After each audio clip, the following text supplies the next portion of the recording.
अंगना में ठाढ़ी है सासू त बहुअरआ रज करई बहुअरआ रज करई हो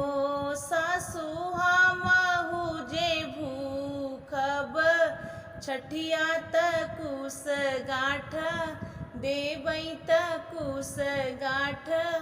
देबई हो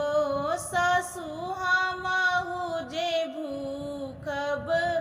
छठिया त कुस गाँठ देबई त कुस गाँठ देबई हो। नहीं तोहरे नई हर बीरन बाटे लहुरा दे वर बाटे लहुरा दे वर बाटे हो बहुअर नाही तोहरे गोदी में लालनवा त कैसे छठी भुकबू त कुस गाठी देबू त कुस गाठी देबू हो बहुअर नाही तोहरे गोदी में लालनवा त कैसे छठी भुकबू त कुस गाठी देबू त कुस गाठी देबू हो। सासू जे गईली न हटिया त औरैबा जरिया त औरैबा जरिया हो बहुअर आंगना में गाड़ई कुस ढकवा त छठी माई के पूजई त छठी माई के पूजाई हो बहुअर आंगना में गाड़ई कुस ढकवा त छठी माई के पूजई त छठी माई के पूजाई हो।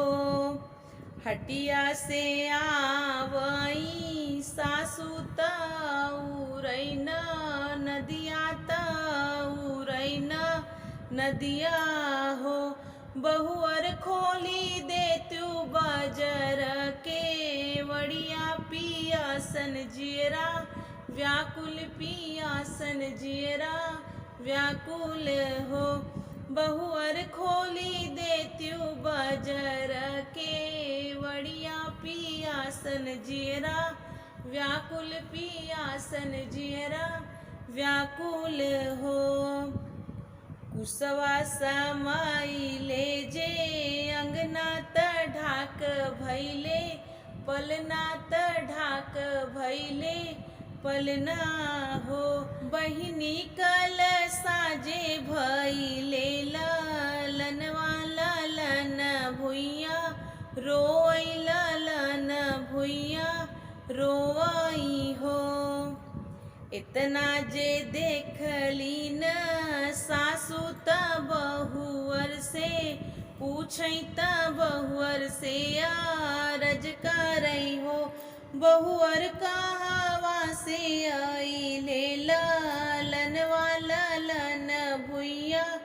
रोई लालन भुइया रोई हो